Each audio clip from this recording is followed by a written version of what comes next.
Boa noite, pessoal que está chegando aí. Daqui a pouco a gente começa a conversar com os nossos convidados queridos de hoje, 3 psicólogos que atuam na região. Boa noite, Beatriz, que está aqui conosco. Vamos lá, gente. 13 pessoas nos assistindo. Boa noite para quem está chegando agora, a Beatriz, como eu falei, a Regiane. Vamos lá. O Dail Marques de Carvalho, meu amigo, boa noite para você. Seja bem-vindo à minha casa. O Dail, está me ouvindo? Sim, estou te ouvindo. Boa noite para você, querido. Boa noite, Sérgio. Boa noite, Diego. Seja bem-vindo à minha casa. Tudo bem? Tudo bem, muito obrigado pelo convite, Sérgio. Boa noite, Débora, querida, seja bem-vinda, tudo bem? Boa noite, Sérgio, tudo bem? Obrigado pelo convite. Eu que agradeço pelo acolhimento à minha proposta, viu? Bom, pessoal, antes da gente começar esse bate-papo, que com certeza vai ser sensacional, eu quero apresentar rapidamente os nossos convidados, né?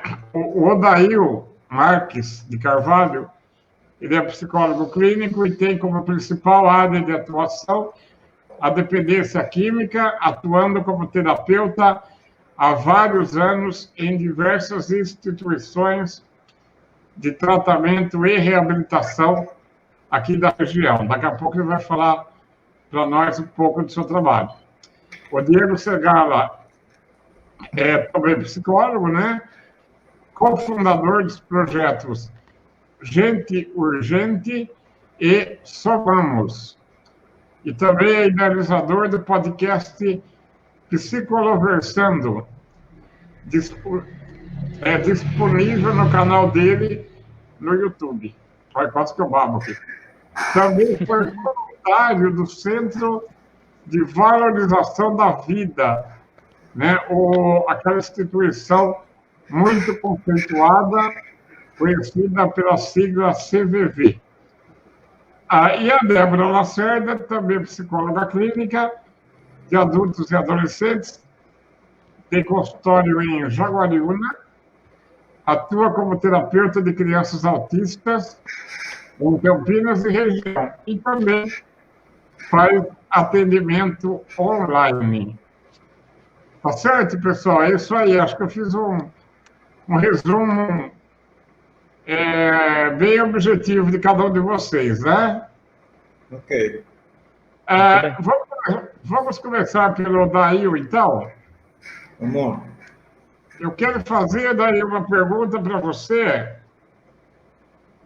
bem objetiva e pertinente ao momento atual, tá? Nós temos visto que esse período tem aumentado muito casos de depressão, suicídios e conflitos familiares. Essa informação está correta, daí? Eu queria que você, então, já trouxesse para nós uma reflexão relacionada a esse tema como introdução ao nosso bate-papo. Pode ser? Pode sim, Sérgio.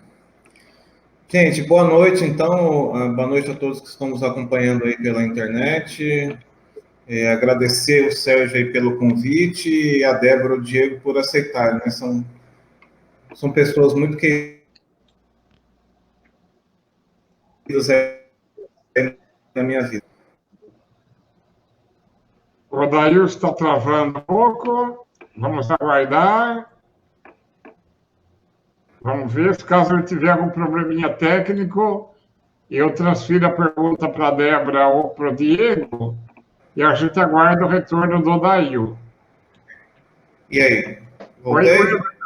Perfeito, pode continuar, querido. Boa. Isso, então a gente vive desde março um processo aí de pandemia por conta das questões que envolvem aí o coronavírus. Todas as vezes que a sociedade de qualquer lugar passa por um processo de pandemia, a gente tem consequências aí diretas no comportamento das pessoas.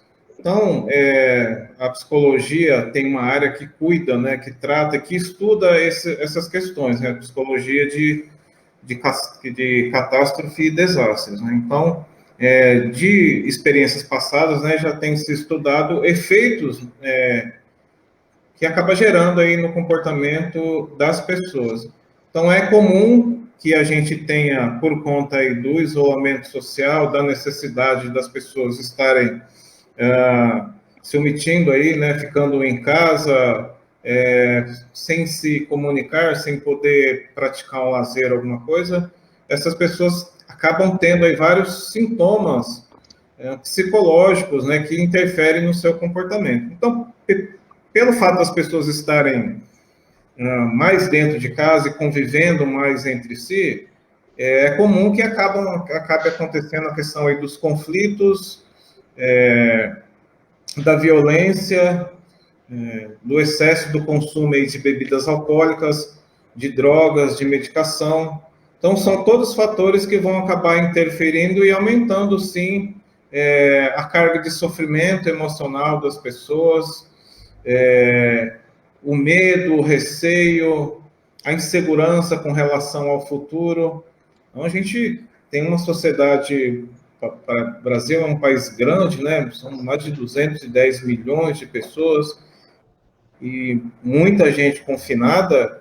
Isso aí acaba, de alguma forma, interferindo bastante em todo o comportamento das pessoas. É muito comum, isso acontece, isso já é até previsível dentro dos quadros aí de pandemia e de catástrofes, de outro tipo de desastres, né?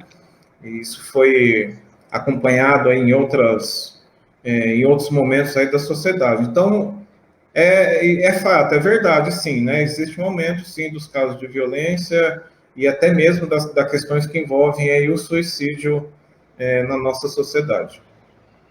Daí eu quero aproveitar e trazer uma outra reflexão que outro dia eu vi de um especialista em saúde mental. E o que você acha disso?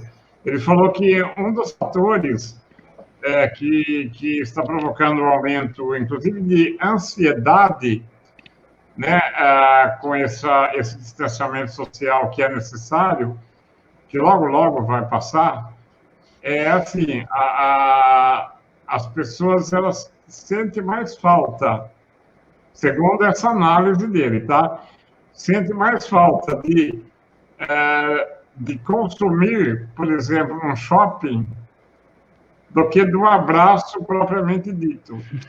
E eu achei interessante porque ele quis dizer, ele colocou o consumismo, né, como um comportamento meio que obsessivo e compulsivo que a sociedade vive hoje e não percebe. E com o isolamento social, as pessoas pararam de ir no shopping, de ir nas lojas, de consumir, tanto que o consumo pela internet aumentou, interessante isso, e por conta desse vício. O que você acha disso? Você concorda com a sua opinião dele? Isso é um fato. Só a gente observar aí as reportagens que tiveram circulando aí nos meios de comunicação, quando algumas cidades começaram, né, a fazer esse relaxamento aí das medidas de isolamento social. Então, a gente via grandes centros de consumo aí, a gente aqui da região de Campinas e pôde acompanhar isso muito bem lá no centro, quando houve já uma pequena abertura, todo o centro lotado, cheio de pessoas, com uma necessidade grande de consumir. A gente vive numa sociedade de consumo, né, uma sociedade capitalista, e o tempo todo a gente é bombardeado com informações, com propaganda de consumo. É necessário ter, é necessário comprar, e então isso, de alguma forma, traz um impacto muito forte nas pessoas. Então, as pessoas sentem realmente uma necessidade de sair, de procurar consumir, seja coisas materiais, seja alimentos, seja ir ao shopping. E é interessante, né, essa análise aí. Eu não tinha percebido ainda, né? As pessoas, às vezes, acabam preferindo aí o consumo do que verdadeiramente ter o contato com aquelas pessoas, com os amigos, com os entes queridos que estão mais separados. Infelizmente, uma triste constatação. E uma prova disso é que quando muda a fase lá das cores, né, quando há um relaxamento, a gente percebe as ruas lotadas, cara. Parece que numa coisa desenfreada, né? Essa semana eu vi uma matéria no jornal da rua 25 de março, uma loucura em São Paulo, cara. Bom, e aproveitando o link, antes de eu passar para o Diego, aproveitando o link aí, eu usei a palavra vício, né, o vício do consumo.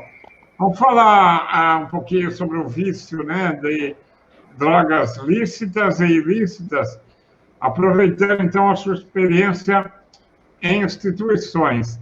Aproveite e faz o resumo dessa sua trajetória e essa relação, então, do consumo de álcool e outras drogas, né, com o suicídio. Legal, Sérgio. É uma área que eu acabo ficando mais confortável, né, para poder me expressar. Eu comecei a atuar dentro da dependência química no ano de 2009, né, numa instituição terapêutica na cidade de Pedreira, e foi onde eu me encontrei realmente, assim, profissionalmente. E a partir de lá, eu não saí mais da área, né, continuo trabalhando até hoje, e a partir de 2018 já como psicólogo, né. Então, hoje eu trabalho numa instituição em Jaguariúna, que é a Associação Carisma, e outra na cidade de Amparo, que é o Centro Terapêutico Nova Aliança, né? São instituições que trabalham com o tratamento e a recuperação de dependentes de álcool e drogas, né? As duas do sexo masculino, né? Eu tenho alguma experiência com instituições femininas, mas bem pouca.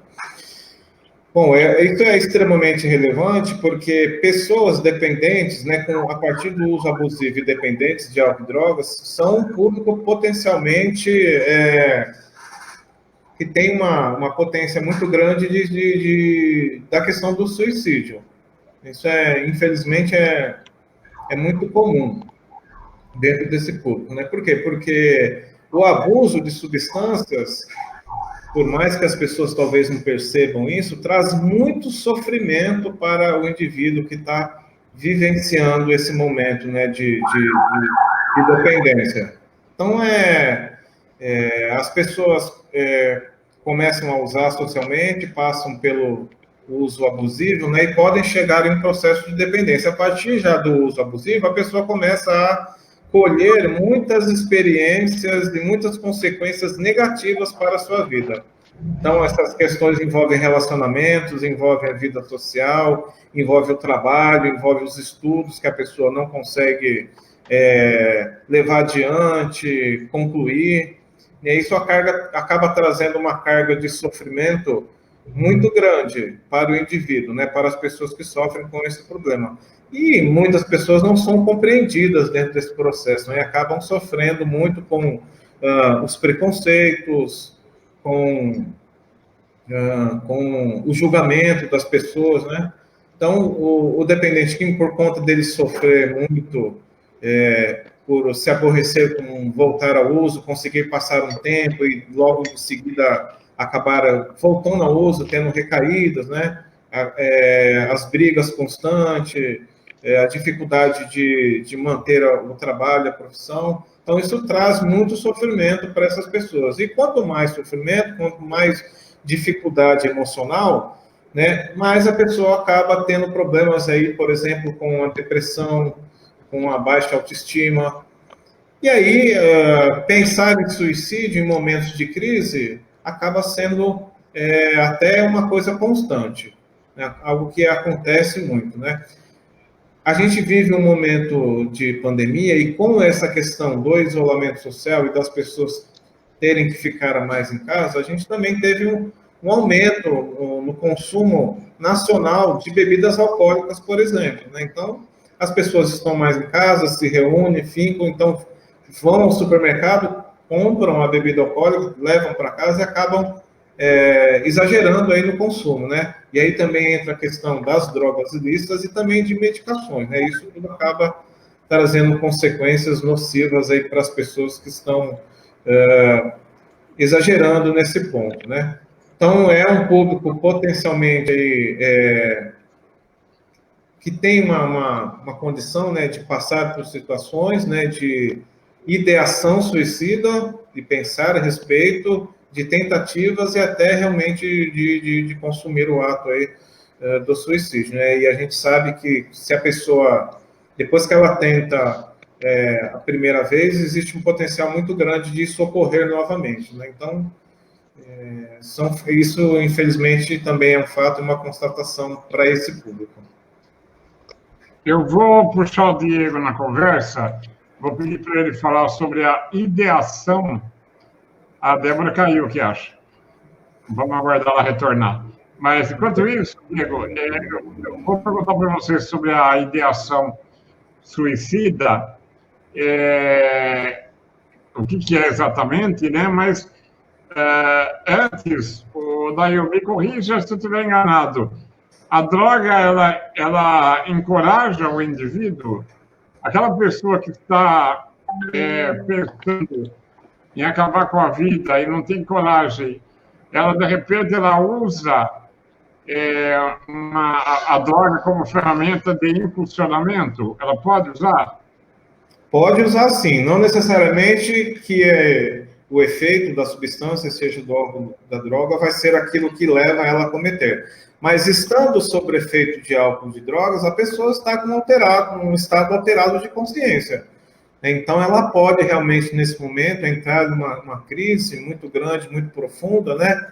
Depressiva ou emocional, e às vezes tomar uma atitude até mesmo sem conseguir pensar a respeito daquele ato que tá fazendo naquele momento, né? Então, e tem pessoas também que acabam fazendo o uso abusivo em situações muito grandes de estresse, de conflito emocional, em sintomas depressivos, e acaba utilizando a substância justamente para criar essa coragem, né?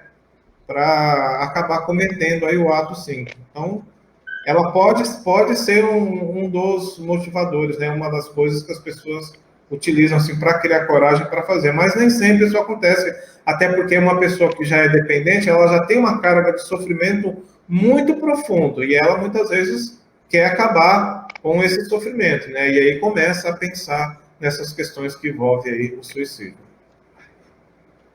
Legal, interessante, Dail. Diego, sobre a ideação suicida, fala um pouquinho sobre isso, o que é exatamente? Bom, primeiramente, muitíssimo boa noite a todos que estão nos acompanhando, né? Sobre a ideação suicida, algo muito importante a gente sempre está lembrando é que o pensamento suicida, a tentativa de suicídio, ela não parece do nada. Ela não é algo que brota de uma vontade subjetiva ou até mesmo alheia à vontade do indivíduo. É algo que já é construído dentro do próprio ser humano, até mesmo durante a sua vivência. Infelizmente, é uma concepção que muitas vezes a gente toma isso como uma alternativa. A ideação suicida, ela nada mais é que aquela ideia inata de fuga, ou até mesmo uma ideia que a gente faz para lidar com um determinado problema ou até mesmo uma situação vivida. Infelizmente, a ideação ela acaba passando por vários crivos e infelizmente, acaba sempre parando naquela tentativa ou não do suicídio. Como você falou, poderíamos dizer que é uma tendência, né, um pensamento que, de repente, acompanha ele a vida toda, em alguns momentos, até chegar numa hora que há um gatilho, né, algum motivo, algum estopim que pode levar realmente à tentativa, né? Isso. Seria isso? Sim, o importante é lembrar é que a tentativa de suicídio, a ideação suicida, ela não vem algo isolado. Ela sempre é uma consequência de algo além. A pessoa que tenta ou até mesmo experiencia essa vivência, ela não está pautada em apenas no desejo da morte, ou apenas fazer com que aquilo aconteça. Na verdade, é uma fuga de uma dor, de alguma coisa que está atormentando ela, que está passando por uma situação de vivência, uma depressão, ou até mesmo saúde mental que não está sendo bem trabalhada, que não está sendo bem desenvolvida. E, infelizmente, a ideação de suicida acaba sendo sempre uma alternativa. E, infelizmente, para alguns, acaba sendo a única alternativa. Ela quer acabar com a dor e o sofrimento, né? Não com a vida, né, Diego? Exatamente. E quando a pessoa, de repente, se dá conta de que esse tipo de pensamento está passando pela cabeça dela, o que ela deve fazer, Diego? Bom, acho que o primeiro impulso nosso é contar ou até mesmo ouvir a opinião de um amigo, de algum familiar, e a gente sempre ouve aquela frase, isso é frescura, talvez seja falta de religião, sua família vai ficar muito triste, e sempre tem aqueles conselhos, aqueles clichês que são mal colocados e que acabam passando por uma tentativa de resolver o problema, né? Uma tentativa de você conseguir lidar com aquela situação, mas infelizmente é de uma maneira errada, que acaba passando por um momento muito frágil da vida dela e que é um determinado conselho mal posicionado acaba sendo até mesmo mais danoso do que deveria ser. A pessoa acaba ficando ainda mais pensando na situação, fica pensando ainda mais na possibilidade do suicídio, porque como é que eu posso fazer isso comigo? Começa a se autodepreciar e aquilo se torna uma bola de neve que é praticamente imparável. Entendi. Bom, eu vou perguntar para a Débora daqui a pouco, né? O que fazer, então, quando a gente conhece alguém que está pensando, né, em suicídio, e assim, quando a gente observa nela comportamentos que, até por desabafo da pessoa, né, o que nós devemos fazer como amigos, como membros da família. Mas antes, Diego, para completar aí a sua colocação sobre pedir ajuda profissional, né? Nós sabemos que no Brasil os serviços privados, né, que oferecem psicoterapia, assim, para muita gente, para boa parcela da população, o valor é inacessível, né? Ele varia muito de região para região, mas, infelizmente, muita gente precisa não ter condições. Mas nós temos o serviço público, né? Nós temos... Queria que você falasse, você, inclusive, trabalha em um equipamento público municipal, né? E tem essa experiência, né? Você trabalha numa UBS. Então, que você falasse quais são os caminhos aí dentro da rede pública de saúde, né? Quando a pessoa resolve pedir ajuda ou alguém vai pedir ajuda por ela, né? Quais são os caminhos aí dentro da rede pública? Primeiramente, você pode estar procurando auxílio na unidade de saúde mais próxima da sua casa. Na unidade de saúde é muito provável que eles vão avaliar a sua situação, vão avaliar as condições da sua saúde, né? Vão fazer a avaliação clínica, ou vai fazer acompanhamento. Vai fazer um encaminhamento para um psicólogo. Se for na unidade, você vai ter um agendamento, vai fazer acompanhamento com o psicólogo dentro da unidade mesmo. Se não, vai ser encaminhado para o CAPS. No CAPS, você vai passar por todos os processos, vai fazer se não me escapa a memória, Você vai fazer uma terapia individual, não, um plano terapêutico individual, se não me engano. E a partir disso você faz todo o tratamento, desde com psicólogo até mesmo com psiquiatra. E sem falar também das alternativas, que são sempre dentro desse plano terapêutico, você tem a possibilidade de estar fazendo TO, trabalho ocupacional, dentro da própria unidade. E é claro, é bom sempre estar lembrando, Sérgio, que não é todo momento que você tem à disposição do serviço público, né? Por exemplo, tem um determinado momento que você precisa de um auxílio, precisa de uma ajuda naquele instante, né? Que senão você acaba querendo cometer o ato, até mesmo consegue cometer o suicídio, né? Nesses momentos, vale lembrar que você pode estar sempre ligando para o CVV, que é um número de emergência, né, que atende todo o Brasil, e com esse número você vai receber um suporte emocional, um suporte um suporte momentâneo daquela situação, que vai passar para você todo o seu sofrimento, toda a sua condição, né? E é claro, lembrando também que você sempre pode estar pedindo auxílio, caso você já esteja na iminência do ato, ou até mesmo já tenha cometido, buscar ajuda com os suportes de emergência, como os bombeiros e até mesmo a ambulância.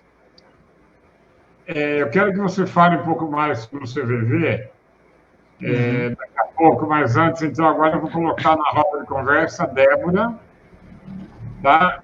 E aproveitando, Débora, que nós estamos falando em ajuda, né? Voltando então naquela pessoa, né, que tomou conhecimento aí que um amigo, alguém da família, está pensando em suicídio. É um momento, assim, que eu poderia dizer desesperador, né? E fala um pouquinho sobre, então, as orientações necessárias aí para quem tem essa informação e o que ela deve fazer, Débora? Sim, Sérgio. Boa noite para todo mundo que está acompanhando. É desesperador para quem escuta, né? Para quem recebe essa informação de que tem alguém passando por isso. E a gente tem que tomar muito cuidado nesse ponto, né? Inclusive, falando um pouquinho sobre a campanha do Setembro Amarelo, ela é importantíssima e necessária, né? Porque é preciso falar sobre isso, dizer o quanto que isso é recorrente, né? O quanto que isso pode acontecer com alguém próximo. Então, quando a gente discute sobre o tema, a gente vai tirando o tabu que há sobre ele, né? Então, todas as informações que a gente tem, divulgar mais o CVV é importantíssimo. E aí, quando, então, a gente conhece, né, alguém que está passando por isso, tem que ter muito cuidado no que a gente vai falar para essa pessoa. Porque, geralmente, a carga emocional que essa pessoa está tendo, né, está no auge, está assim, tá explodindo de sofrimento. Então, tem que ter muito cuidado. Tem que ser algo que você vai muito mais escutar do que falar alguma coisa, né? Então, às vezes as pessoas que estão ali para ajudar, elas dão exemplos de vida, elas falam coisas que para elas são significativas, né? Como hoje você mesmo colocou lá no começo, que a gente vê na pandemia pessoas que valorizam a ida ao shopping.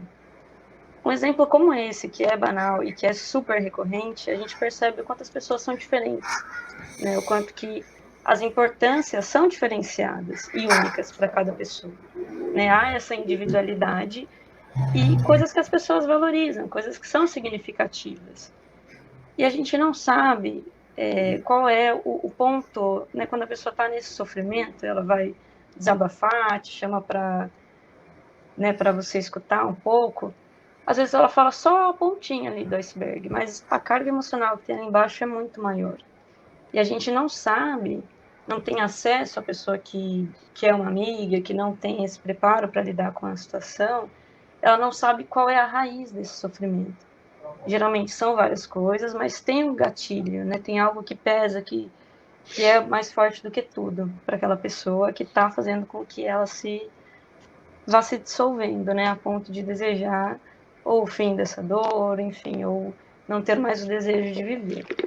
Então tem que tomar muito cuidado no que é tocado, né? Assim, no que é falado para essa pessoa e tentar, assim, o mais rápido possível encaminhar e encorajar essa pessoa a buscar ajuda profissional. O profissional, ele além de ter esse cuidado, de saber identificar onde que pode ser esses possíveis fatores, gatilhos, né, coisas mais enraizadas, a gente tem uma outra forma de abordar, né? E além disso, a pessoa que ajuda com uma carga emocional muito forte, a pessoa que ajuda às vezes pode se sentir abalada com o que ela escuta, com o que vem daquela pessoa, se for uma pessoa muito próxima. Às vezes vai faltar força para essa pessoa também sustentar o sofrimento da outra, não é? Então, nesse momento, a gente tem que encorajar essa pessoa a buscar ajuda profissional. Indicar as campanhas do CVV, inclusive, que são esses apoios emergenciais, né? Quando a pessoa está passando por aquele auge, o ápice, liga lá, conversa, vai ter uma pessoa com conhecimento técnico para lidar nessa hora, né? Você falou aí, né, do Setembro Amarelo, e é um período que realmente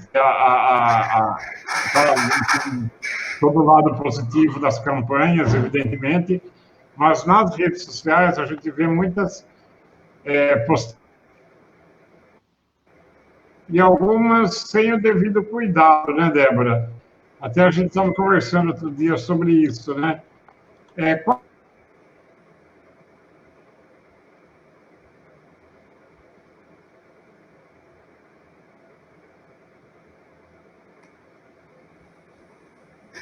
Vocês estão me ouvindo? Oi, estão aqui. Cortou. Acho que agora voltou. Agora voltou. A minha fala, acho que o final você não ouviu, né, Débora? Não, o finalzinho não. Tá, eu vou repetir. Quais os cuidados que nós devemos tomar antes de postar um conteúdo né, no Instagram, no Facebook, que seja no WhatsApp, né, considerando que agora é Setembro Amarelo, então há uma sobrecarga desse tipo de conteúdo, né? Porque a gente nunca sabe como que esse conteúdo vai ser absorvido, né, do outro lado por alguém que, de repente, está frágil e a nossa intenção foi ajudar, mas pode acabar sendo um gatilho, né? Porque a rede social, é assim, a gente pulveriza. Nós não sabemos quem vai absorver, né, Débora? Fala um pouquinho sobre isso. Exatamente, Sérgio. A rede social ela pode ser muito benéfica e, né, em pandemia a gente viu o quanto que ela foi necessária, né? Porque se não tivesse, estaríamos muito mais longe de quem a gente gosta do que estamos atualmente. Só que a gente tem que usar essa ferramenta de forma positiva. Não tem como colocar isso para ficar divulgando tragédia, divulgando forma de suicídio. As cartas, outro dia a gente também conversou, né, sobre divulgar uma carta de um suicida.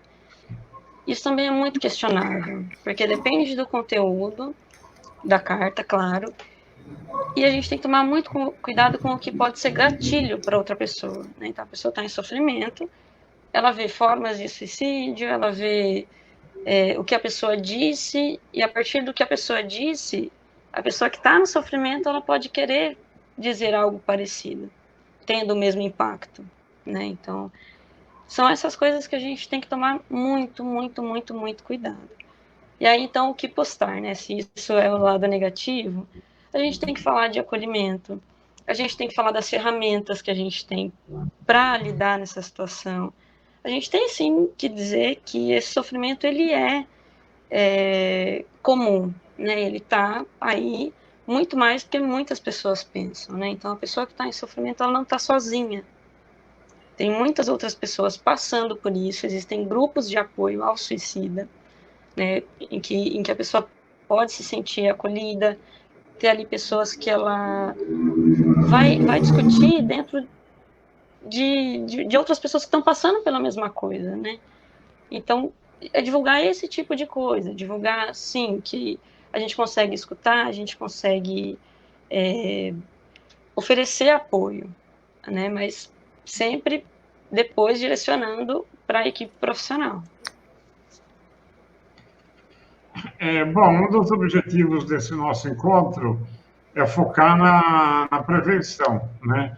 E agora eu volto para o Odail, né, para perguntar, então, para o Odail, quais os fatores que a gente deve observar, primeiro, Odail, em crianças e adolescentes. E aí eu queria, já que você emendasse, né, no caso dos adultos, e finalizando com os idosos. O que nós devemos observar e ficar mais atentos? É legal, Sérgio. Só reforçando que a ideação, a tentativa e o próprio suicídio ele pode acontecer em qualquer período da vida das pessoas, né? Nas crianças é menos comum disso acontecer. Na adolescência é muito mais comum, na vida adulta e um pouco menos na velhice, né? Mas isso pode acontecer em qualquer vida, desculpa, em qualquer momento da vida. Tem um dado aqui, Sérgio, falando aí de prevenção, veja só, da Fiocruz, que diz que no Brasil 51% dos casos de suicídios acontecem dentro das casas das pessoas, né? As pessoas acabam cometendo isso dentro do seu próprio lar. Então, falando um pouco assim de fatores que a gente tem que observar em crianças e adolescentes, tá? Então, a irritação ou agitação excessiva, sentimento de tristeza, né, e de baixa autoestima e também de impotência. Se houve alguma tentativa prévia, né, isso é extremamente importante, porque uma pessoa que já fez uma tentativa, ela acaba tendo 100% aumentada a possibilidade dela cometer de novo, né, de tentar mais uma vez cometer o suicídio. Então, se a pessoa já, a criança ou adolescente já tentou isso uma vez, ela tem que ter um cuidado e uma proteção muito maior.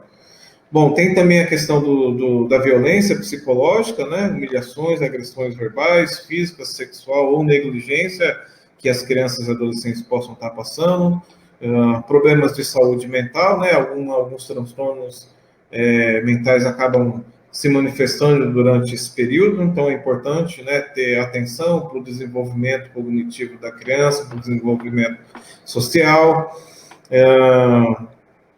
Também tem a questão do uso, né, de álcool e drogas, lembrando que hoje a pesquisa PNAD, ela mostrou que a população começa a consumir muito mais cedo do que há 20 anos ou 30 anos atrás. Então, a partir dos 11, 12 anos, né, as crianças e adolescentes já estão aí iniciando sua vida aí na experimentação de substâncias psicoativas, né? Então, por exemplo, você está lá na sua casa, tem bastante bebida lá guardada, aí você deixou a criança ou adolescente sozinho, são curiosos, né? Eles podem lá beber, se alcoolizar e, de repente, acontecer alguma coisa mais séria. Também tem a questão de se existe um histórico familiar, né, na família já da criança, um ambiente familiar hostil, falta de suporte social, sofrimento ou inquietação, interesse por conteúdos, né, da internet que falam a respeito tanto do suicídio como da autolesão, né, de se cortar ou de se machucar, fazer alguma coisa contra si. É importante, né, que os pais tenham acesso ao que o adolescente ou a criança está vendo, né, nas redes sociais. E também tem mais um dado aqui que diz que no Brasil a maior prevalência de casos notificados de lesão autoprovocada, né, assim como de suicídio, acontece na faixa aqui, mas já entra na parte dos adultos, né? Então, agora falando da que você já pediu para me comentar, da questão nos adultos, né, os fatores que a gente precisa observar mais, no sentido de tomar alguma atitude preventiva, né? Então, o isolamento afetivo e sentimento de solidão, o sentimento de desamparo e desesperança, a autodesvalorização ou a baixa autoestima, aquisição de meios para, né, cometer, né, comprar algum objeto, por exemplo, comprar uma corda, uma medicação, um veneno, também é importante ter essa observação. Alguma crise existencial que a pessoa possa estar vivendo, né? E a exposição frequente a situações de risco. Aí vem o dado, né, que diz que a prevalência dos casos de suicídio está na faixa etária entre os 20 e os 49 anos de idade, né? Então, cabe bem para a questão da fase adulta. E na velhice, a gente sabe que são outras questões que envolvem o sofrimento, a desesperança, a angústia, né, que estão mais relacionadas com a proximidade do fim da vida, né? Então, se o idoso acabar ficando mais quieto, mais isolado, apresentando maior desinteresse pela família, ou não querer atender mais ligações ou chamadas de vídeo, isso pensando no contexto de pandemia, né? Você está se queixando de forma mais frequente de dores no corpo, falta de apetite, dificuldades para dormir. E tem uma outra questão que é também aqui, são algumas falas que são comuns aí para pessoas idosas, né? Só para me encerrar essa parte aqui, né? Então, observar bastante o tipo de fala, né? Por exemplo, não quero ser um peso para ninguém. Ou isso pode incluir, é melhor você não ter que se preocupar comigo. Sinto que vivi por muito tempo. Gostaria de poder dormir e não acordar mais. Então, são todas falas, né, que dão indícios de que a pessoa está passando por algum problema ou até mesmo tendo pensamentos, né, aquilo que a gente chama de ideação, de tentar romper aí com esse ciclo de sofrimento ou de angústias. Entendi. Você falou de adolescentes, né, crianças e adolescentes. Eu vou jogar aqui uma provocação e quero ver quem de vocês gostaria de falar sobre isso. A gente ouve muito, ultimamente, uma expressão, uma colocação, que eu particularmente fico muito irritado com isso, essa mania que as pessoas têm de dizer assim, essa geração é mimimi, né? Sem considerar vários fatores que envolvem a personalidade de uma criança, fatores culturais, o atual momento, histórico familiar, história de vida. Eu acho que é uma frase, falar que é uma geração mimimi, é uma explicação tão simplista de quem tem preguiça de pesquisar e de quem que é mais fácil reprimir essa frase, né, do que procurar saber o que realmente está acontecendo, porque não dá para comparar, por exemplo, a geração de 30 anos atrás com a nossa, primeiro, porque na época não tinha internet, e a internet trouxe, sim, uma mudança muito significativa no comportamento das pessoas, e principalmente no comportamento de crianças e jovens. Tá? E essa geração mimimi, se ela é complicada, quem criou ela foi uma geração mal resolvida, que é a nossa. Sabe? Então, até parece que a nossa geração é uma geração perfeita, né? Pô, nós somos os responsáveis por essa geração mimimi. Alguém gostaria de falar alguma coisa sobre isso, Débora? Eu gostaria, já vou rebater a tua provocação com outra provocação. Eu estou percebendo nos teus olhos que você quer falar. Super, tô que não me aguento. Tem algumas tirinhas na internet, né, os memes, que até falam a geração atual precisa de psicólogo porque a anterior também precisava e não teve. Né? Então, assim, a geração, né, sei lá, meus pais, os pessoal, né, os antes da minha geração, eles não têm muito cuidado com os próprios sentimentos, né? Assim, não tiveram esse cuidado, quero dizer assim, né, até de falar sobre isso, de serem estimulados a procurar esse cuidado. Foi um outro tipo, né, de criação que foi daí dos meus avós e tudo mais.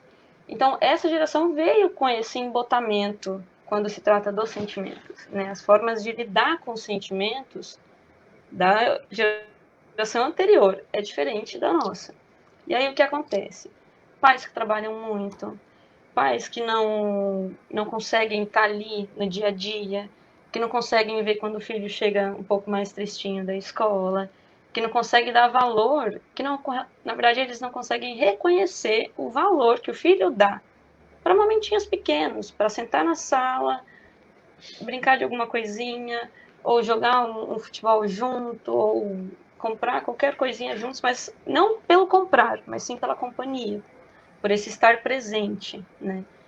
Isso foi sendo um pouco dissolvido por conta da carga de trabalho, por conta de costumes talvez que não tiveram antes, né? A geração antes da nossa estava acostumada a brincar na rua, a fazer outras coisas, mas a educação dos pais não era essa próxima, não tinha isso de chegar e de conversar, de debater assuntos, e isso passa, né? E aí ainda não se debate assuntos, não tem a escuta do outro.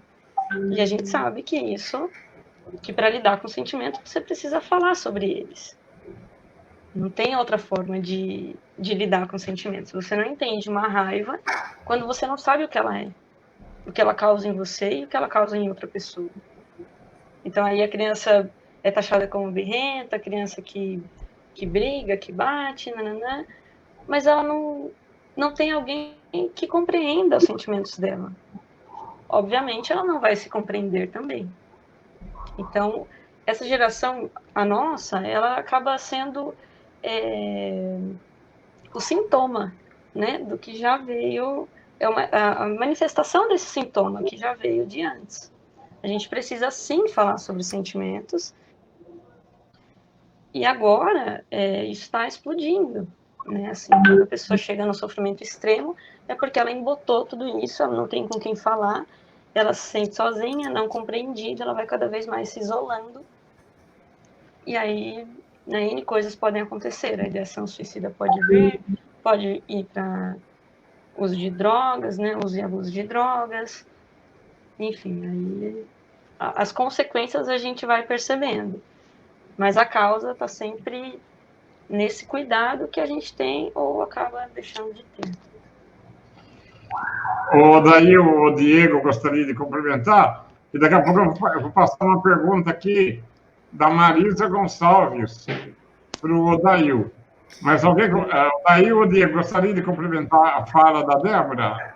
Eu queria só complementar, Sérgio, com uma frase aqui que o Edgar Jorge compartilhou aqui no Facebook com a gente, né? Que mimimi é aquilo que eu sinto e que não te importa. Então, e tem outra questão falando das redes sociais, né? Que são esses memes direto que falam aí da geração raiz e da geração Nutella, né? A gente percebe muito quanto as pessoas acabam fazendo essa comparação entre as gerações, né? E que elas não cabem, né? Foram outros momentos, né? Eu vivi a minha infância sem nada de internet, né? Mas foi aquele momento, né? Hoje o meu filho, que está com 11 anos, vive uma infância com um processo totalmente diferente, né? Então não tem, vamos dizer assim, lá não estava certo e hoje também não estava errado, ou vice-versa, né? Isso faz parte do momento que a gente vive. Eu gostaria só de complementar algo Claro, que também eu acho que é importante.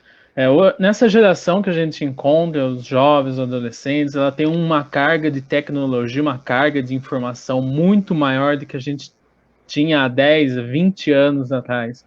E isso, consequentemente, traz uma carga emocional, traz uma responsabilidade, uma empatia, um conhecimento do que o outro está sentindo, do que o outro está pensando, e, consequentemente, faz uma geração que se importe muito mais com o que o outro está pensando, o que o outro está sentindo, e o que há 20, há 30 anos atrás era praticamente impossível de se compreender, né, o que hoje a gente faz e trabalha em cima, acaba transbordando num sentimento de rejeição que é esse mimimi. Infelizmente, a gente tenta categorizar essa situação, essa incompreensão, né, pelo menos de uma geração mais antiga, que desemboca num preconceito bobo que faz com que você aceite algo que deveria, sendo que deveria compreender aquilo de uma maneira muito mais tranquila e profunda. Exatamente, exatamente. Bom, eu queria trazer então uma pergunta de uma pessoa, inclusive uma pessoa querida, né? Uma amiga minha, que é a Marisa Gonçalves. Eu não consigo destacar a pergunta dela aqui na tela, porque, na verdade, ela fez a pergunta lá na sala de vídeo. E eu confesso a vocês que eu não entendo ainda a diferença entre sala de vídeo e o ambiente da live, porque o que as pessoas escrevem lá na sala de vídeo, que nesse momento tem 7 pessoas acompanhando, o que as pessoas escrevem lá eu não consigo ver aqui. Então, graças aí à antena e ao radar do Dail, ele achou aqui a pergunta da Marisa, por isso que, viu, Marisa? Eu não tinha visto, porque não apareceu para mim aqui. Mas depois eu vou pesquisar sobre isso, por que acontece isso. O Dail, essa questão que ela traz já estava no nosso roteiro, e eu vou adiantar ela então, tá? Aí por causa da contribuição, valorizando a contribuição da Marisa. Como trabalhar com o sentimento de culpa da família, né, que está de luto, e até dos amigos, né, após aí o suicídio de uma pessoa próxima, e por não poderem ter ajudado, né, a evitar a tragédia. E aqui no nosso roteiro, nós tínhamos colocado exatamente isso, né, que por exemplo, em relação aos julgamentos, né, que a sociedade faz, e agora, com as redes sociais, muita gente julgando e falando besteira, quando, na verdade, deveria ter o mínimo de empatia e solidariedade. Por favor, Dail. Bom, Sérgio, a Débora estava falando agora há pouco sobre a questão do sentimento, né, do outro, né, da gente não conseguir valorizar isso, né, ter essa percepção do quanto isso é importante. Então, eu acho que no caso da pergunta, ela já está falando justamente quando a questão foi concretizada, né, quando alguém cometeu suicídio e aquele familiar ou aquele amigo está sofrendo de culpa, né, por talvez não ter conseguido de alguma maneira perceber alguma coisa e tentar ajudar de alguma maneira, né.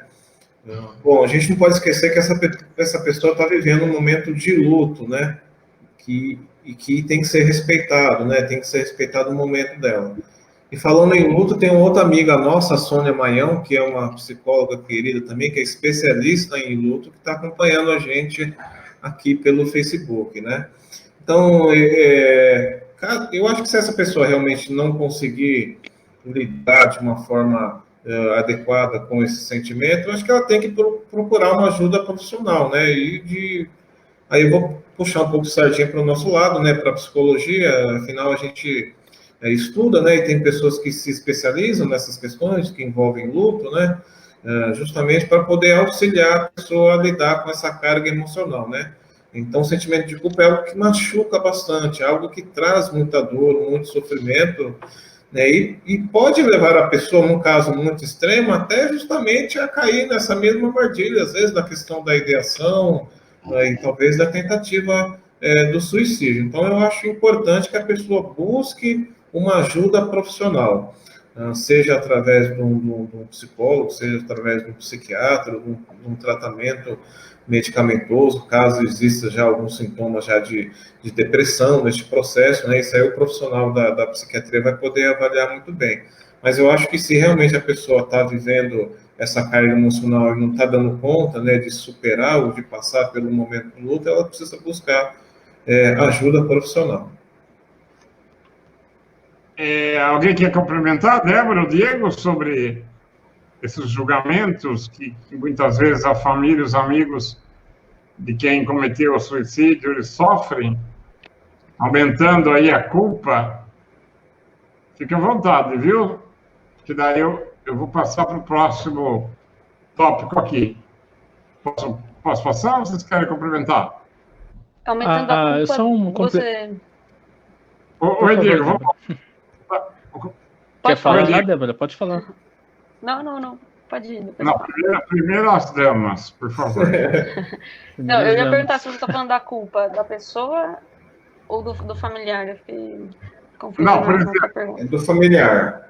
Do familiar e do amigo, porque eu, como amigo, posso, de repente, sentir culpado por não ter ajudado aquela pessoa que cometeu suicídio e ficar perguntando assim, para o resto da vida, como que eu não percebi que ele queria se matar, sabe? Uma coisa assim.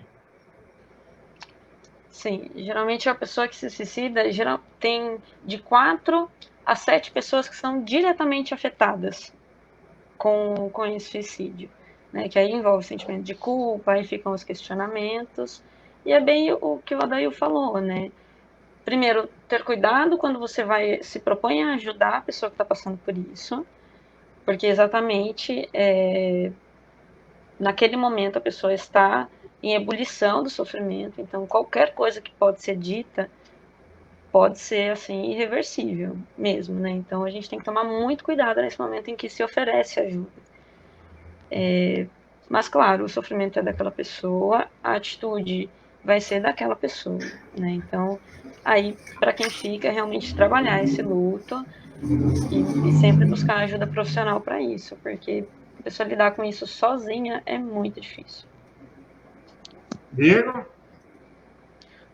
Só complementando o que a Débora já disse muito bem, eu acho muito importante lembrar que o suicídio ele não é a causa, tá? Ela é a consequência de algo.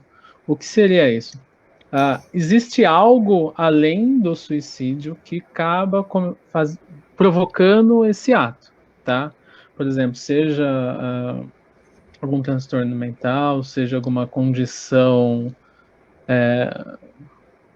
psíquica, seja uma situação vivida, às vezes a pessoa não tem o arcabouço necessário para poder lidar com aquela situação e invariavelmente a pessoa acaba levando isso para o pessoal, né? Acaba levando isso como algo que poderia ter feito algo que não ocorreu. É importante lembrar que a gente faz tudo aquilo que acontece é o melhor que a gente poderia ter feito. Ficar remoendo o passado de algo que a gente poderia ter feito, isso não vai resolver. É importante lembrar que as experiências que a gente passa, as coisas que a gente vivencia, nos servem de lição para poder lidar com quando isso ocorreu, a quem sabe até mesmo aconselhar alguém, procurar ajuda profissional, seja você mesmo está passando por essa situação. É isso. Muito bom. Bom, quem acompanha aqui as nossas lives sabe que eu sempre valorizo o debate e principalmente as opiniões de quem nos acompanha, né? Eu quero destacar, então, aqui a opinião da Regiane Lacerda, que pelo sobrenome deve ser parente aí da Débora, não sabemos qual geração é melhor, mas nessa atual geração, o número de suicídio aumentou muito em relação aos anos anteriores. Portanto, é notório que algo está errado. Permita fazer uma colocação antes de passar a bola para vocês. Eu acho que, assim, primeiro, por causa da internet e das redes sociais, hoje a informação está muito rápida.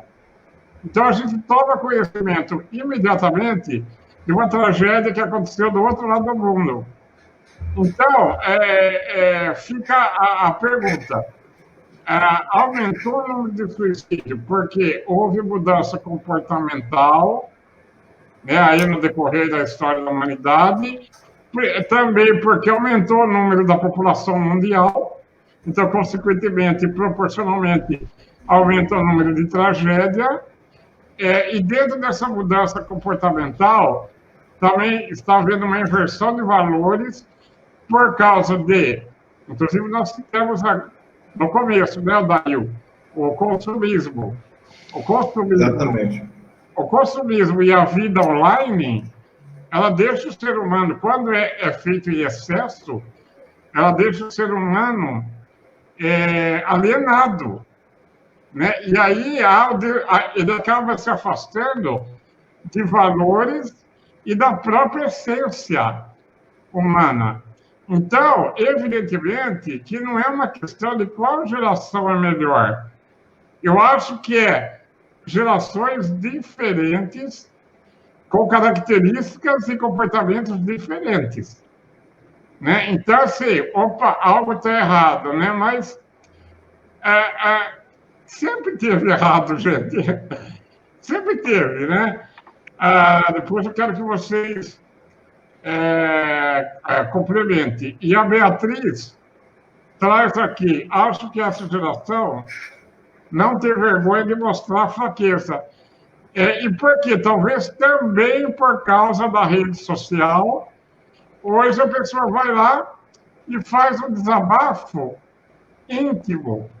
Ela abre lá, né? Se abre lá, ela abre o Facebook, naquele momento de desespero, de raiva, escreve um monte de coisa, daqui 5 minutos ela se arrepende, ela vai lá e deleta. Só que nesses 5 minutos, centenas de pessoas já compartilharam.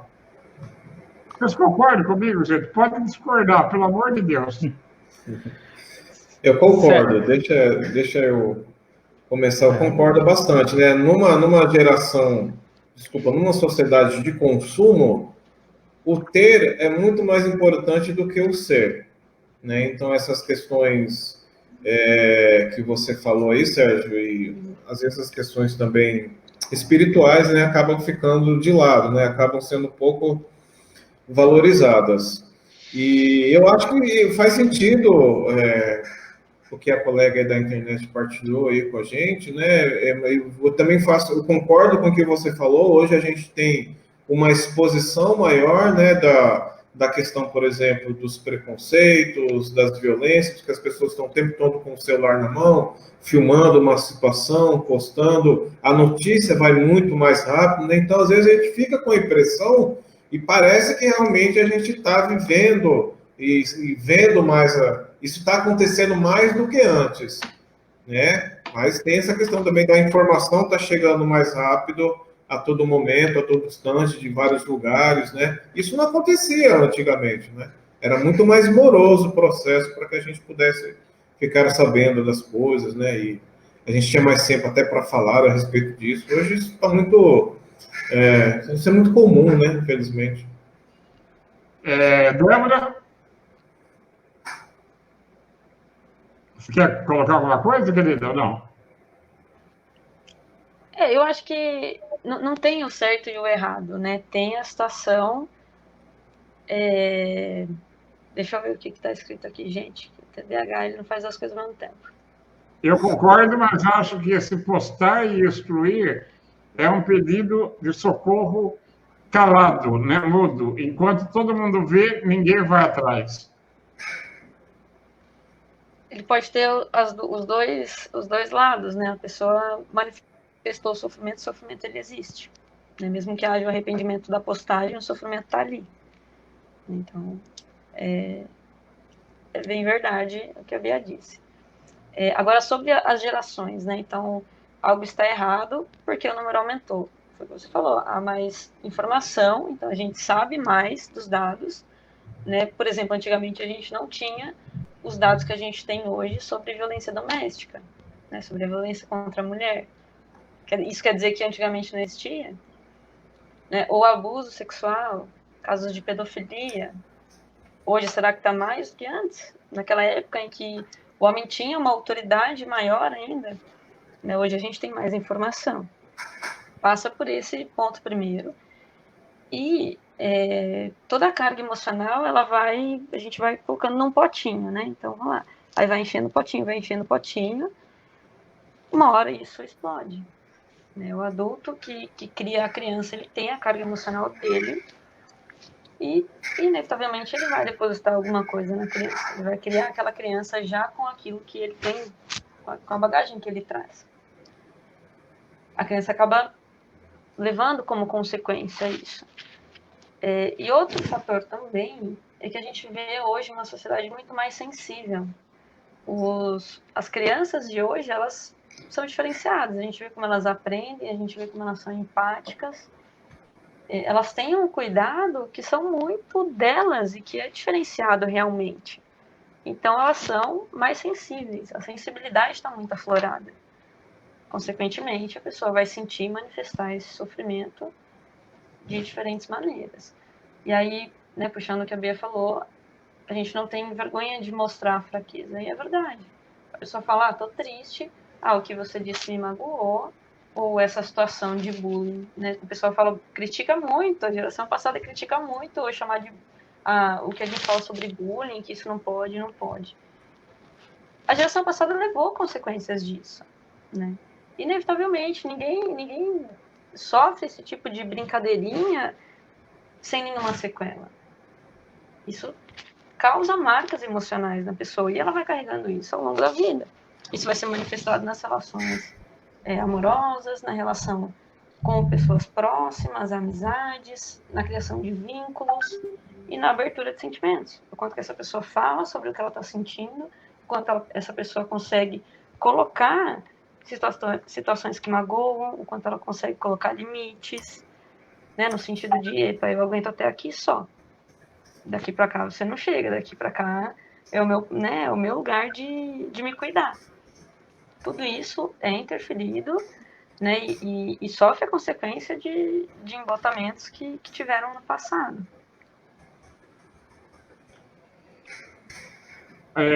Diego, quer falar alguma coisa, Diego?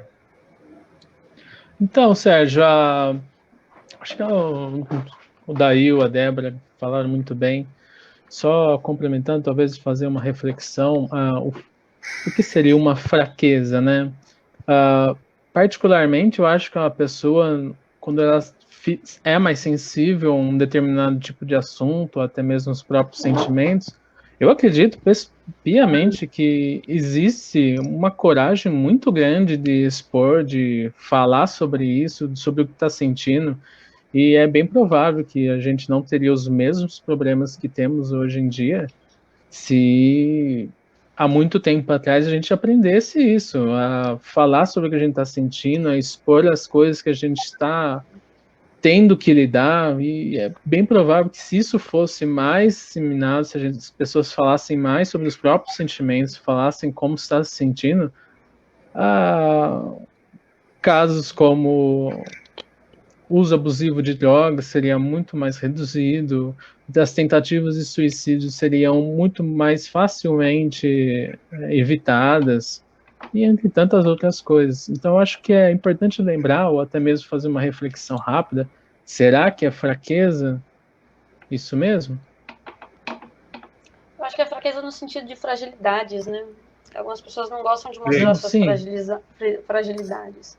O homem não pode chorar, você falar que está chateada, há essa conotação, né, de fraqueza, mas E falando disso, geralmente os homens têm mais dificuldade em expor, né, os seus sentimentos e as suas fragilidades e fraquezas e tal. Então, eu já quero... Agora, Marisa, eu estou recebendo suas perguntas aqui, ó. Síndrome de Burnout, que pode levar a ideias suicidas. Daí eu gostaria de falar. Depois eu quero falar sobre machismo e depois passar para o Diego para a gente conversar sobre o CVV. Vamos lá, Daí. Síndrome de Burnout. Isso, legal a Marisa estar participando aí com a gente, trouxe mais essa questão que já era já um tópico aí que a gente ia falar mais para frente, né? Então, assim, de Bruno, é uma questão de esgotamento profissional, é quando a pessoa acaba trabalhando de forma excessiva ou recebendo muita pressão no trabalho, né? E por conta disso pode ter um esgotamento profissional e ter problemas aí psicológicos, emocionais sérios. Então a gente vê isso hoje se manifestando bastante aí nos profissionais da área da saúde que estão atuando na linha de frente do combate aí do coronavírus, né? São as pessoas que estão atendendo aí nas unidades básicas de saúde, nas UPAs, no pronto-socorro, nos hospitais gerais, né, que cuidam aí da população que estão... Todo mundo que sai de casa está, de alguma forma, exposto, né, ao vírus, mas quem está no hospital recebendo as pessoas está muito mais exposto, né? E a gente vê aí profissionais que estão aí trabalhando com a carga de horário dobrado, né, com muitos turnos, e se expondo de forma muito constante, tendo que usar por muitas horas um monte de equipamento de proteção individual, né, que são extremamente importantes, tendo que redobrar o seu cuidado aí com o seu comportamento aí de biossegurança, né, para não se contaminar, né, infelizmente, nem sempre todos os cuidados, mesmo com todos os cuidados que ela toma, isso é possível. Então, esses profissionais, seja da área da enfermagem, da medicina, da psicologia, todos esses profissionais que estão atuando na linha de frente, eles acabam sofrendo, né, nesse momento, um esgotamento emocional. E também tem aquele medo, a insegurança de ter que voltar para casa depois, né, e de repente, essa insegurança de levar o vírus para dentro da casa e contaminar as pessoas que elas amam, né? Então, isso tudo traz muito medo, muita insegurança, muito esgotamento emocional. Então, a gente tem aí hoje já vários canais, né? Várias instituições que estão se preocupando com esses profissionais e oferecendo acolhimento psicológico, né? Apoio psicológico ou alguma outra atividade que possa, de alguma forma, ajudar essas pessoas aí a lidar com essa carga grande aí, né? Com esse estresse profissional. Não são somente essas pessoas que sofrem com a síndrome de Burnout. Isso aí pode acontecer com a população geral que está no seu momento aí de trabalho, que está vivendo a sua vida profissional. Inclusive, Dail, ontem, depois que eu postei, que eu compartilhei, né, a divulgação da nossa live, uma enfermeira, amiga minha, Isabel Lima, me mandou uma mensagem e até pediu para a gente falar sobre isso, né? Sobre as doenças mentais desenvolvidas entre os profissionais de saúde, principalmente em função do estresse vivido atualmente, né, por causa da pandemia. Então, são emoções acumuladas, aflições, né, medo de contágio, como você falou, preocupações, né, especialmente com a família, e uma exaustão física e mental devido ao excesso de trabalho, né, e a pressão do dia a dia, a cobrança, e, inclusive, por incrível que pareça, a gente ainda criticando profissionais da área da saúde, né, para piorar. Eu acho que você acabou até meio que respondendo, né, a questão aí trazida também pela Isabel Lima, essa enfermeira, né? Aí a Marisa está dizendo aqui que os profissionais estão sendo muito exigidos, né? Sobre o machismo que a Marisa citou, a Beatriz também trouxe um comentário interessante, que o homem sofre uma pressão social, né, para não demonstrar sentimentos, né? E que o pai dela mesmo perdeu um filho, ao invés de chorar, internaliza todo esse sofrimento, né, com a questão e acaba somatizando, né, aí através de doenças físicas que se manifestam por causa de emoções acumulados. O corpo é uma panela de pressão, né? Olha, o nosso tempo já estamos a 1h20, né? Enquanto o Diego fala do CVV, eu vou dar uma olhada aqui nas nossas anotações e ver se ficou alguma questão importante de fora. E quero também que vocês, né, o Dail, a Débora e o Diego, se ficou faltando alguma coisa aí, me ajuda a lembrar. Diego, CVV, fala um pouquinho da importância dessa instituição e da sua experiência como voluntário. Como é que foi? Primeiramente, o CVV ele é o Centro de Valorização à Vida, né? Eles atuam desde as sedes, né, que são espalhadas pelo Brasil, que você vai lá e sempre tem alguém para você poder conversar, para poder desabafar, quem sabe falar sobre alguma coisa que está te incomodando. Também tem o número 188, né? O Sérgio está mostrando aí na tela. Esse número ele é gratuito, tá? Você pode estar ligando a qualquer momento, qualquer hora. Sempre vai ter um atendente para você conversar, para você poder falar sobre isso, qualquer coisa que você esteja passando. Não precisa ser necessariamente sobre suicídio, sobre pensamentos persecutórios, seja suicídio em si, né?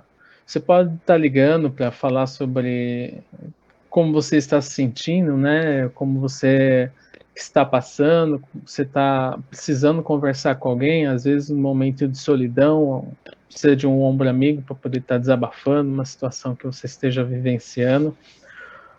Também tem um chat, né? Que você pode estar ligando, é só entrar no site você pode estar conversando pelo chat, né? Tá ligando. Você pode estar entrando no site, que é o www.cvv.org.br.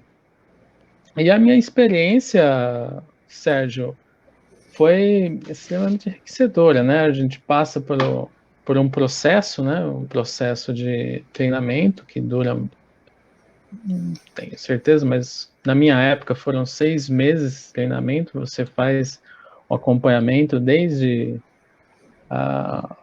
conteúdo programático, arquivo bibliográfico, né? Você lê bastante, aprende bastante, convive com experiência de pessoas que já estão há mais tempo no CVV, eles passam a experiência para você. E é interessante, Sérgio, que nem sempre quem liga pro CVV, ele é algo sobre o suicídio. São raras as ocasiões que a pessoa está pensando no suicídio. Às vezes está passando por um momento difícil, está passando por um momento de solidão, seja um desarranjo no trabalho, não tem com quem conversar, acaba ligando no CVV. E é um canal, né? É um canal de ligação que você faz com o atendido, né? Que seria a pessoa que está ligando, e o voluntário que se dispõe a estar conversando com você sobre aquele momento.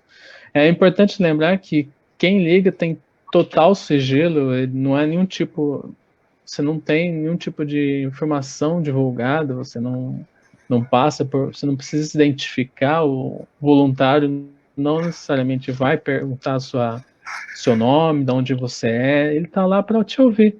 É uma oportunidade que você tem para conversar com alguém que está disposto a estar ali com você. Você sabe que, não sei se eu comentei isso com vocês, eu liguei muito no CVV, principalmente em sábado à noite, quando eu tinha 20 e poucos anos, perto dos 30 anos. Na época, para vocês terem uma ideia como faz tempo, a nossa linha telefônica fixa era alugada, né? Na época existia aluguel e linha telefônica, linha fixa, né? Telefônica.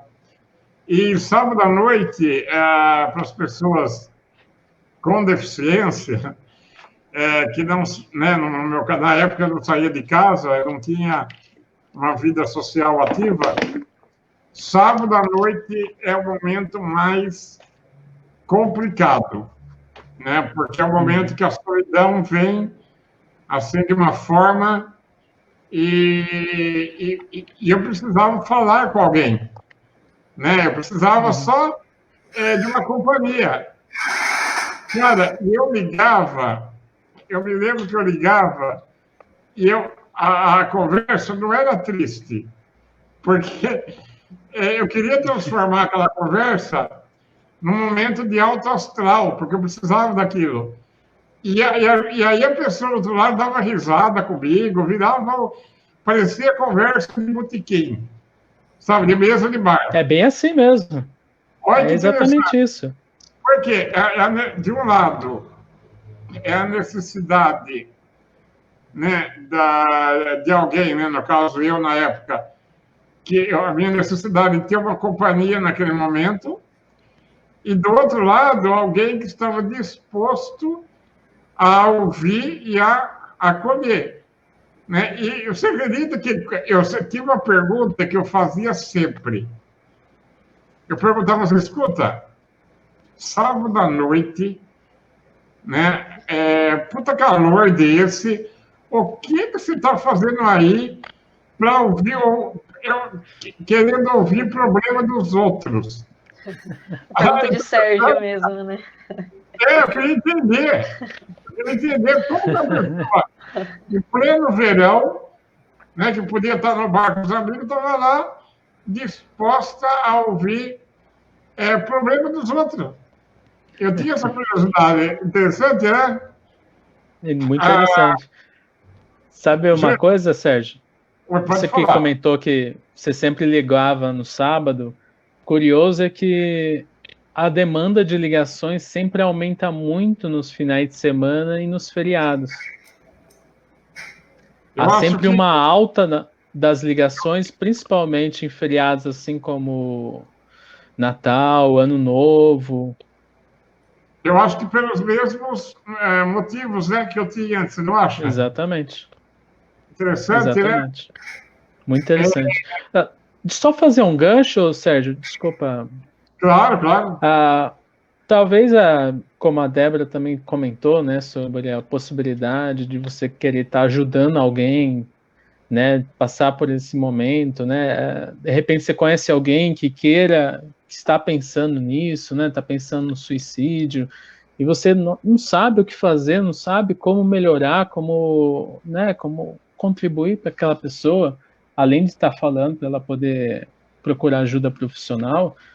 Se você tem esse interesse de melhorar, até mesmo de ajudar alguém, você pode estar se candidatando a uma vaga de voluntário no CVV. Você passa por um processo, né, num treinamento, você não vai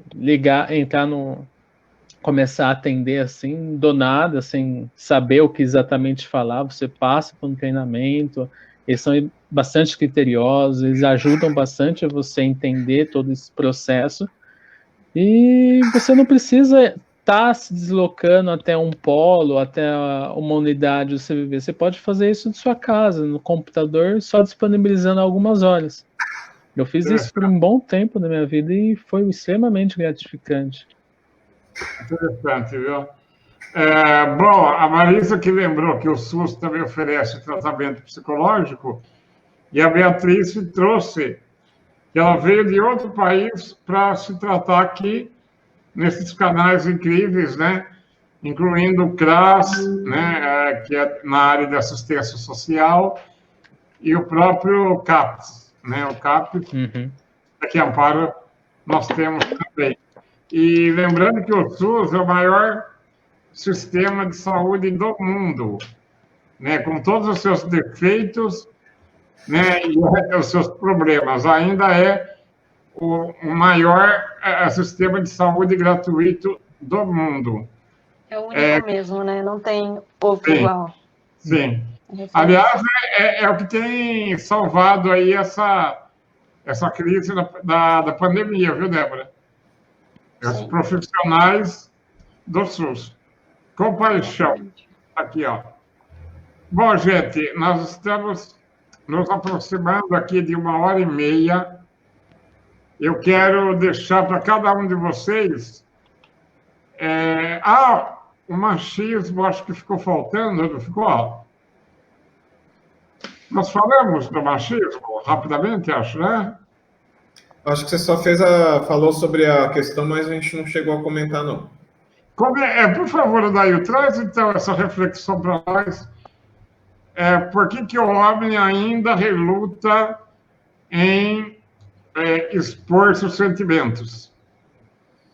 Isso é uma questão cultural nossa, né? Não tem como você escapar disso, né? Eu vivi nessa sociedade, né, que dizia que eu realmente não podia ser fraco, eu não podia ser uma mariquinha, eu não podia ser alguém assim que ficava, por exemplo, chorando em público, né, demonstrando sentimentos de fragilidade, quando todos nós temos momentos de fragilidade, né? Seja na nossa infância, seja na nossa adolescência, seja na nossa vida adulta, né? Então, isso é uma questão que é muito recorrente, né? E aí, com o advento aí das mídias sociais, a gente tem procurado romper esses paradigmas, aí, falar bastante a respeito dessas questões que dificultam realmente para o homem procurar uma ajuda, né? Falar dos seus sentimentos. Mas, se bem que eu já estou com experiência aí de 2 anos, né, como psicólogo, eu não sei se o fato de eu ser homem talvez tenha alguma relevância nessa questão, mas muito mais homens me procuram para fazer terapia, né, do que mulheres, né? Então, a minha proporção é de 80% de homens para 20% de mulheres, né? Realmente eu percebo que os homens estão procurando ajuda nesse sentido. Eu quero ouvir a opinião de uma mulher sobre machismo. É bem complicado, né? Está muito enraizado. Então, os homens, eles foram criados já com machismo, né? Isso é algo que vem há muitos e muitos tempos, né? Desde começou o patriarcado e vem já essa cultura. E é difícil, eu acho sim que homens procuram psicólogos homens para desabafar, às vezes acho que o homem vai talvez compreender melhor, enfim, N questões podem ser, né, esse motivo de procurar, mas há também ainda há muito, né, das pessoas dizerem isso, homem não chora, porque meu filho, isso aí quando crescer vai ser um pegador, nananã.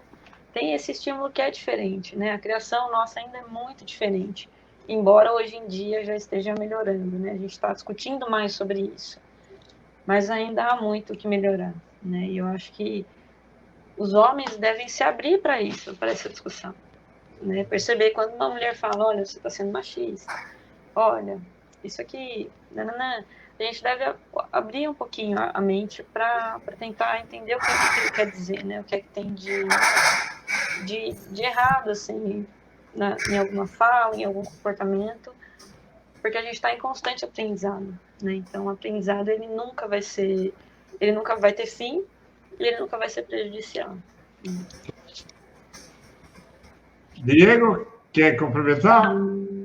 Sim, mas fazer um convite também para quem queira estar discutindo sobre esse assunto, quem sabe até mesmo aprender a desconstruir o machismo. Tem um trabalho muito interessante que o Samuel, não sei se alguém conhece, o Samuel Azevedo, ele faz um trabalho bem interessante com o Dom, desconstruindo o machismo, e sempre há uma reunião a cada 15 dias, e essas reuniões a gente busca, ao menos eu conversava bastante com ele, né, busca falar sobre experiências pessoais, a gente acaba discutindo sobre esse assunto, e particularmente eu acho que a gente tem melhorado muito nessa questão, né? Hoje em dia a gente conversa mais sobre isso, a gente fala mais sobre esse assunto, acaba desconstruindo em situações que a gente corriqueiramente acaba acreditando que seriam normais, e tomar muito cuidado quando a gente fala que o homem é fechado, ele é assim mesmo,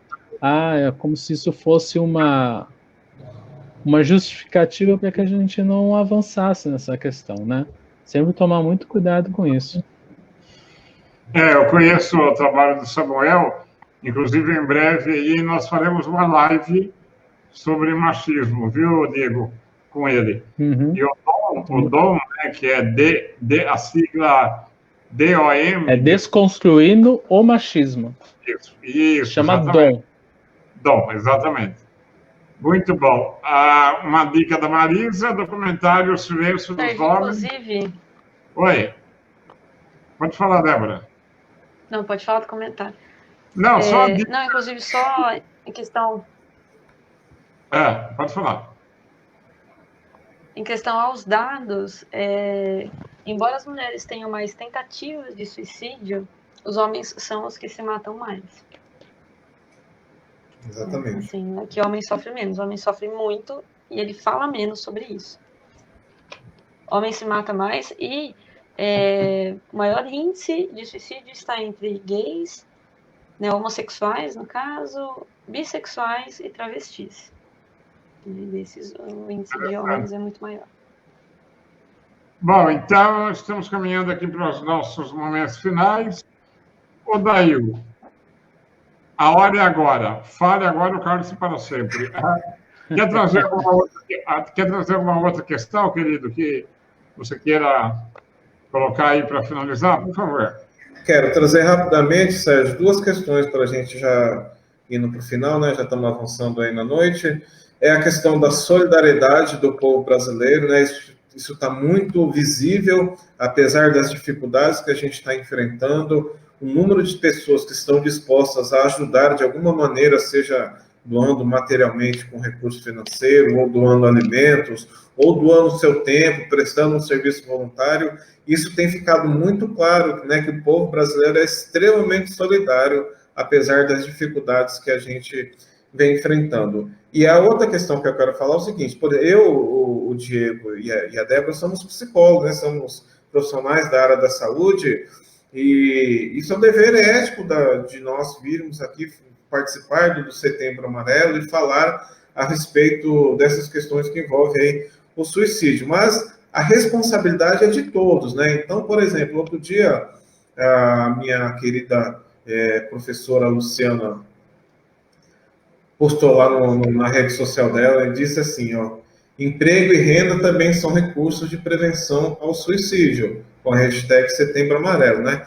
Então, é importante também que quem está governando, seja na esfera municipal, estadual ou nacional, tenha essa preocupação também de diminuir o máximo possível as nossas desigualdades sociais, né? A renda, a saúde, todas essas questões que envolvem mais qualidade de vida para as pessoas. Quanto mais qualidade de vida elas tiverem, menor vão ser as suas preocupações e, consequentemente, menor vão ser os seus sofrimentos, as suas angústias, né? Porque elas estão providas daquilo que é importante, né? Então, é responsabilidade de todos, né? Então, oferecer o auxílio emergencial, cuidar da população, oferecer o máximo de questões possível para que a gente possa passar por tudo isso, né? Tem milhares de pessoas que estão precisando de cuidado nesse momento, né? Então, oferecer emprego, oferecer renda, cuidar da nossa economia, também é algo que faz parte aí da prevenção ao suicídio.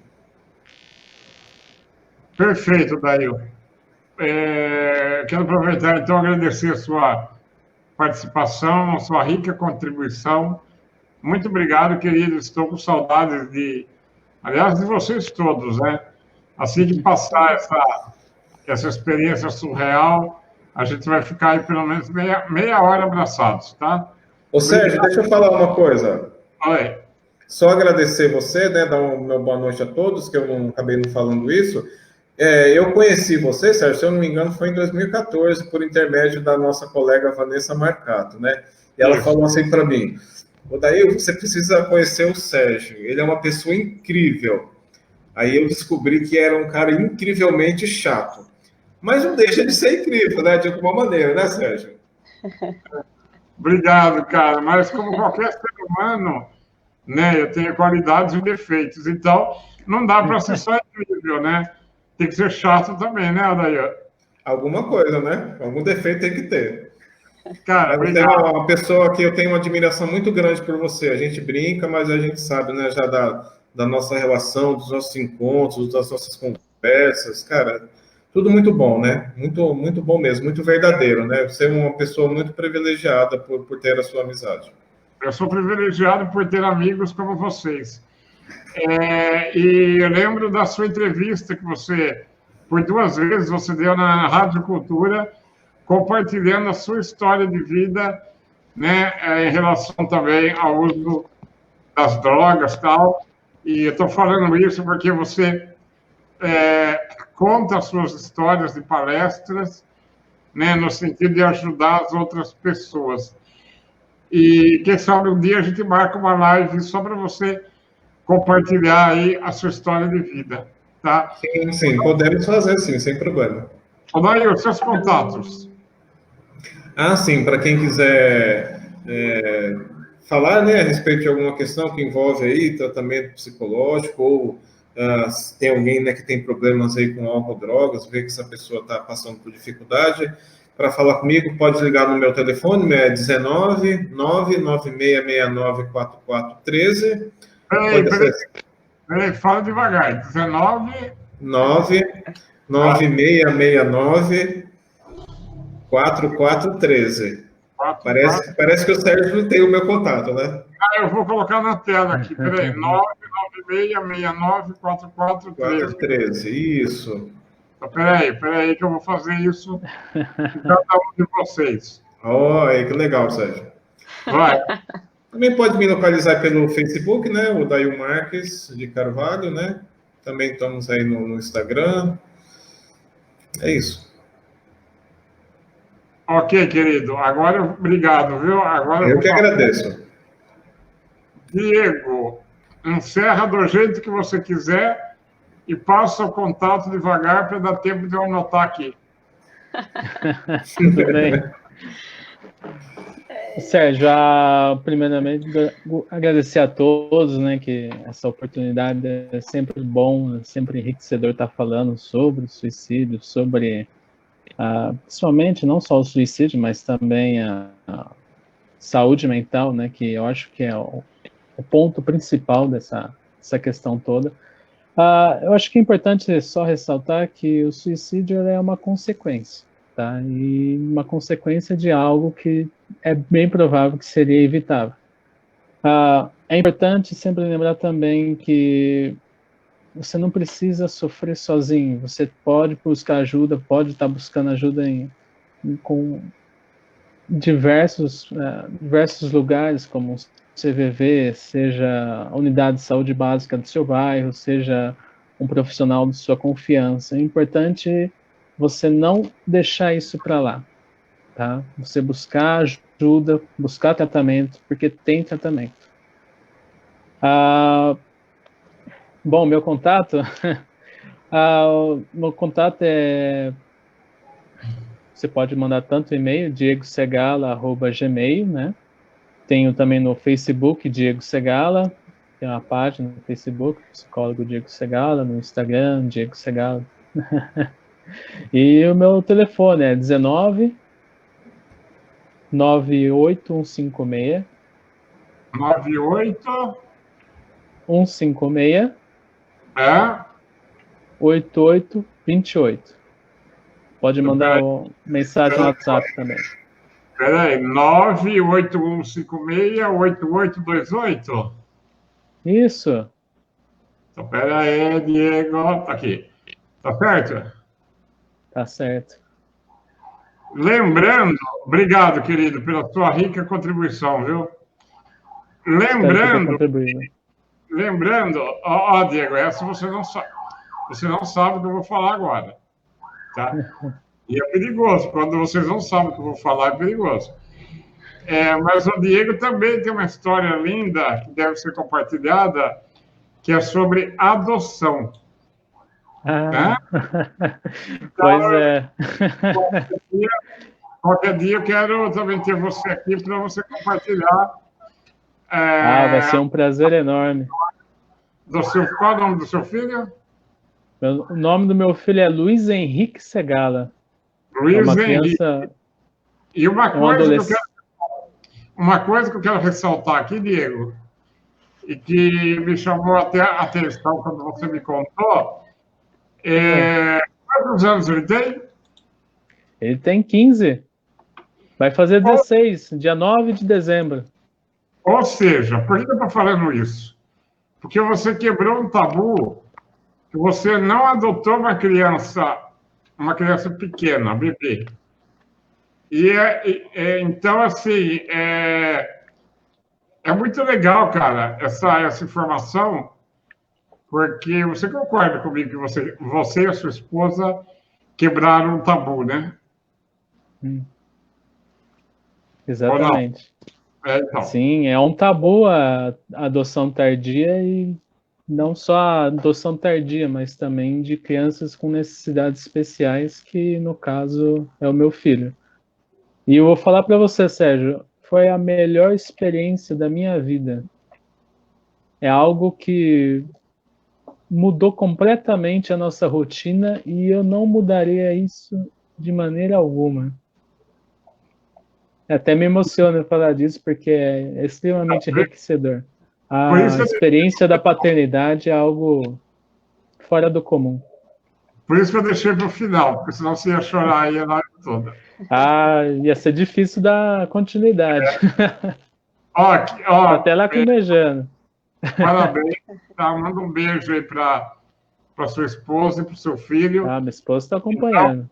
Então vocês quebraram 2 tabus, né? A adoção tardia, que ele tem 15 anos, e por ele ter uma característica diferenciada, vamos dizer assim, uma necessidade especial, né? Isso. Mas não dá spoiler não, tá? Tá bom. Vamos deixar, qualquer dia... Olha lá, a Marisa está falando aqui, ó. Merece uma live especial. Vai ser um prazer. Agora eu quero que essa moça aqui encerre da forma que você quiser. Débora, querida, muito obrigado e muito bom rever você, viu? Peraí, Débora, vamos fazer assim. Para o seu telefone ficar mais tempo na tela, e depois você encerra. Peraí, fala aí, 19... 97155 97155 3080. 3080. 97155 3080. É isso. Pronto. Pode falar.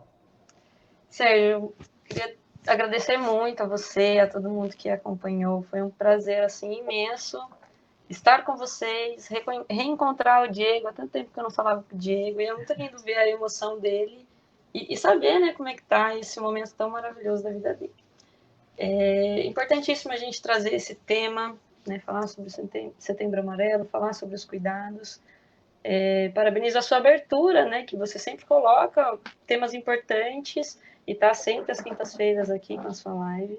Então, parabéns por esse trabalho também. E muito, muito obrigado pelo convite, por essa noite tão especial. Um beijo para a família, que está todo mundo aí acompanhando. Pessoal de Campinas, AB, amiguinhos, todo mundo aí. Muito obrigada. Querida, e como eu convidei o Odail e o Diego para uma live solo, eu também quero te convidar e deixar para você escolher o tema que você quiser, viu? Eu estou à disposição, tá? Tá bom, a gente pensa junto. Legal, Débora. O Odail mora em Santo Antônio de Posse, né? Trabalha em Jaguariúna e Amparo. E a Débora mora em Jaguariúna, é isso? Isso, eu atendo em Jaguariúna e via online. Ok. O Diego ainda não está no consultório, né? Ainda não, né? Oi? Desculpa, não entendi. Você já está com uma clínica, um consultório ou ainda não? Tô sim. Oh, perdão, querido, desculpa. Eu não sabia. Tudo bem, Sérgio. Oh, nossa, que furo, cara. Achei que você... Ó, Acontece. eu até vou dar um destaque aqui de novo para você. Perdão. Tudo bem. Eu não sabia, Tá vendo? não. Ninguém sabia, não é só eu, não. Tá bom, gente. Valeu. Obrigado ao pessoal que acompanhou aqui. Marisa, foi um prazer em ter os conhecidos, excelentes profissionais. Gente, fica assim. Próxima quinta, a live vai ser sobre autoconhecimento. Tá?